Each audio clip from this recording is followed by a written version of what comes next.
तो वो सोच रही थी कि वो कैसे लिखे, क्या लिखे, उसके बारे में एकदम अपना पेन च्यू कर रही, मतलब फाउंटेन पेन का जो टिप था ऐसे, मतलब अपना जो वो पेन था, पेन का वो च्यू कर करके वो सोच रहे थे। तो वो सोच रहे थे कि कोई भी रैम्बल कर सकता, मतलब कुछ भी एमलेसली कुछ भी लिख सकता है, बड़ा बड़ा स्पेसेस देके, बड़ा बड़ा वर्ड्स करके जस्ट पेज भरने के लिए, ठीक है। लेकिन उनके दिमाग में था कि वो कुछ ऐसा लिखे, ठीक है, एकदम आर्गूमेंट्स देके, सब कुछ देके ऐसा लिखे कि वो टीचर कन्विंस हो जाए, राइट। वो कन्विंस हो जाए कि talking is a good thing, right. उसको कन्विंस करना है कि talking is a good thing. तो उन्होंने सोचा सोचा, बहुत सोचा, ठीक है, बहुत सोचा, और अचानक से उन्हें कुछ आइडिया आया। तो उन्होंने लिखा, उन्होंने 3 पेज लिखा, ठीक है। जितना पेज लिखने के लिए मिस्टर केजिंग, मतलब उनके मैथ्स टीचर ने उनको कहा था, और लिख के वो काफ़ी सेटिस्फाइड हुई। तो उन्होंने क्या लिखा, I argued that talking is a student's trait and that I would not do my best to keep it under control, but that I would never be able to cure myself of the habit since my mother talked as much as I did, if not more, then there's not much you can do about inherited traits. तो उन्होंने बोला कि बातें करना students का एक trait है, मतलब अगर स्टूडेंट्स क्लास में जाकर किसी को कुछ पूछेगा नहीं, बोलेगा नहीं, तो टीचर सीखेगा कैसे, स्टूडेंट सीखेगा कैसे, टीचर से तो पूछना पड़ेगा, राइट। तुम लोग पूछते हो, दूसरी बात है, राइट। तो टीचर्स को पूछना, बातें करना, एक दूसरे से बातें करना, नॉलेज शेयर करना, अगर वो करेगा नहीं तो सीखेगा कैसे। तो उसका एक नेचुरल ट्रेट है, और वो उसको इतना कंट्रोल नहीं कर सकती है, वो इतना कंट्रोल नहीं कर सकती, तो वो बेस्ट करेगी, मतलब वो अपना बेस्ट ट्राई करेगी उसको कंट्रोल करने के लिए। लेकिन एक और बात भी है उसके साथ कि उसकी मम्मी जो है, ठीक है, वो बहुत बात करती है, ठीक है। उससे ज़्यादा ना हो लेकिन उससे कम तो नहीं, ठीक है, वो भी बहुत मतलब बात करती है, ज़्यादा टॉकेटिव है, शी इज़ ऑल्सो टॉकेटिव। तो ये उसका इनहेरिटेड ट्रेट है। तो उसका अगर ये इनहेरिटेड ट्रेट है, मतलब माँ से उसमें पास हुआ है जनरेशन वाइज, ठीक है, ये उसका इनहेरिटेड ट्रेट है। तो अगर ये उसका इनहेरिटेड ट्रेट है तो वो कैसे उसको चेंज कर पाएगी, वो उतना पूरी तरह से उसको क्योर नहीं कर पाएगी, ठीक है। तो वो बातें पूरी तरह से बंद नहीं कर पाएगी। तो ये आर्गूमेंट उसने दिया। Mr. Casing had a good laugh at my arguments, but when I proceeded to talk my way through the next lesson, he assigned me a second essay. This time it was supposed to be on an incorrigible chatterbox. तो उसका arguments पढ़ के mister केजिंग बहुत हंसे, obviously हंसने की बात है, ठीक है, बहुत हंसे। जैसे कि प्रांजल का आता है ना, बीच बीच में कुछ क्या करूँ, बीच बीच में कुछ अद्भुत अद्भुत सा चीज़ें जो करता है जिससे हम लोग का हंसी आता है, तो वही भी एक चीज़ है, ठीक है। तो मिस्टर केजिंग ने ये पढ़ा, ठीक है, पढ़ के उन्हें बहुत हंसी आया, ठीक है। लेकिन जब उस दिन भी वो क्लास में, मतलब उनसे कुछ पूछने गई थी या फिर थोड़ा बातें करने गई थी, तो मिस्टर केजिंग ने उसको एक और ऐसे लिखने के लिए दे दिया। इस टाइम उनका ऐसे का टॉपिक क्या था, this time it was suppose to be on an incorrigible chatterbox, मतलब एक ऐसे चैटर बॉक्स के बारे में जिसको कोई सुधार नहीं सकता, ठीक है, एक ऐसे मतलब टॉकेटिव पर्सन के बारे में जिसको कोई सुधार नहीं सकता, उसके ऊपर ऐसे लिखना है। I handed it in and Mr. Casing had nothing to complain for about 2 whole lessons. तो उसके ऊपर भी उन्होंने एक ऐसे लिख दिया, किसी तरह लिख के मिस्टर केजिंग को दे दिया। उसके बाद 2 दिन तक मिस्टर केजिंग ने उनको कुछ नहीं बोला, वो बातें करती रही, क्लास करती रही, ठीक तरह से सब करती रही। However, during the 3rd lesson, he would finally had enough. Annie Frank, as punishment for talking in the class, write an essay entitled "Quack Quack Quack," said Mrs. Chatterbox. 3rd दिन क्या हुआ, जब वो ऐसे बातें कर रही थी या मतलब पूछ रही थी कुछ, उनको और सहन नहीं आया। उन्होंने बोला कि एनी फ्रैंक, पनिशमेंट के तौर पर तुम एक और ऐसे लिखोगी, और उस ऐसे का टाइटल होगा क्या, quack quack quack said Mrs chatterbox. Now quack quack मतलब क्वैक कौन करता है, बतख, डक क्वैक क्वैक करता है, राइट। हम लोग नहीं बोलते कि तू पैक पैक कर, मतलब पैक पैक कर रहा है, ठीक है, मतलब it's most of the time we use in Bengali, right. Bengali में हम लोग ये यूज़ करते हो, जो बहुत ज़्यादा बात करता है तो उसको समझाने के लिए कि तू पैक पैक करना बंद कर। तो pack pack is something similar to quack quack, right. तो उसने बोला कि मतलब मिसेस चैटरबॉक्स ऐसा बहुत पैक पैक कर रही है, उसके ऊपर एक ऐसे लिखो, राइट। तो इसको सुनकर ऑब्वियसली सबको हंसी आया, right. The class roared, I had to laugh to.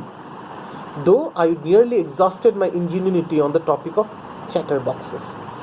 तो सारा क्लास हंस पड़ा, वो भी हंसी, लेकिन पहले दो ऐसे में तो उसने जितना आर्गूमेंट था सब कुछ लिख दिया था।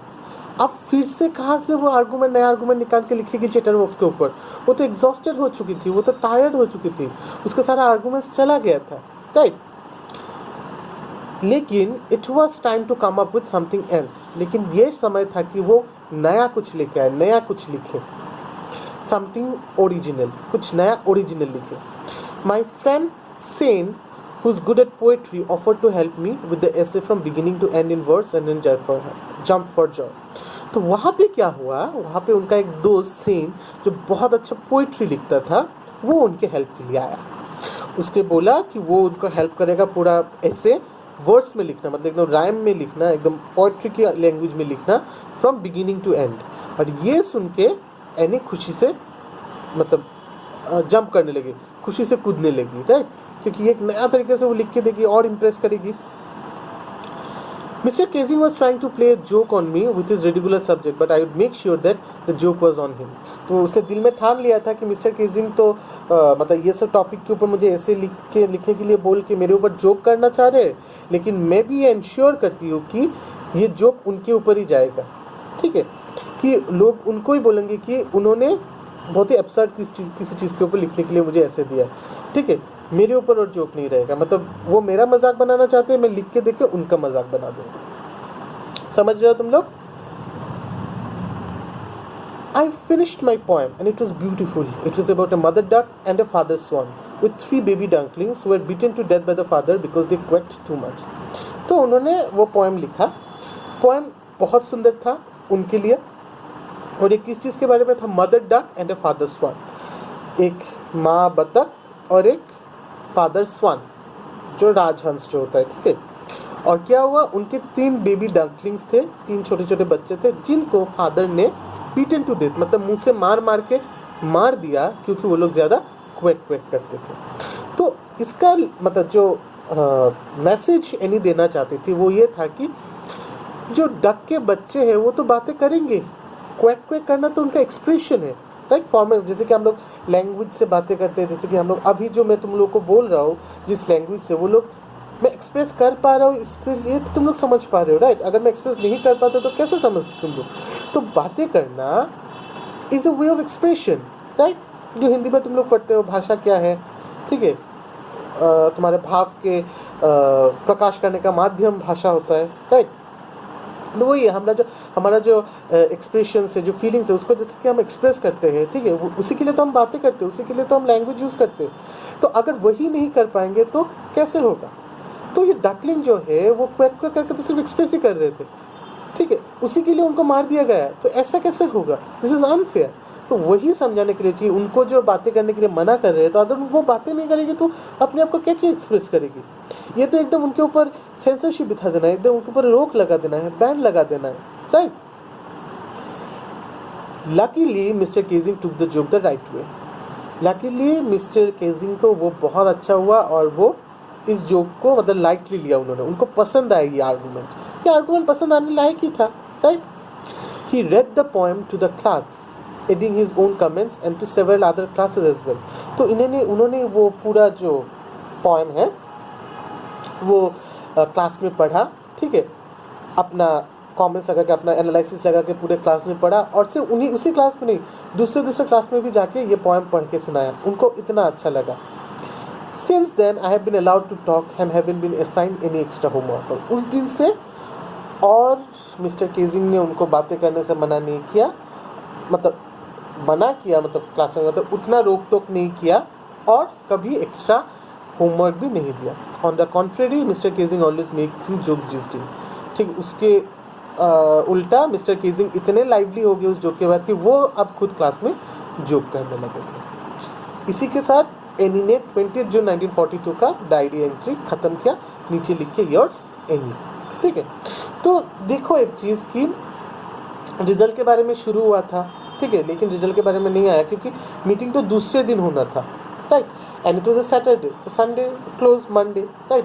तो मंडे के बारे में ही हमको पता चलता है कि उसके रिजल्ट, तो रिजल्ट के बारे में सोचते सोचते वो लाइक अपने दोस्तों के बारे में सोची, टीचर्स के बारे में सोची, टीचर्स के बारे में सोचते सोचते मिस्टर कीजिंग के साथ उनका एक्सपीरियंस, तो इसी तरह आया चीज़, ठीक है।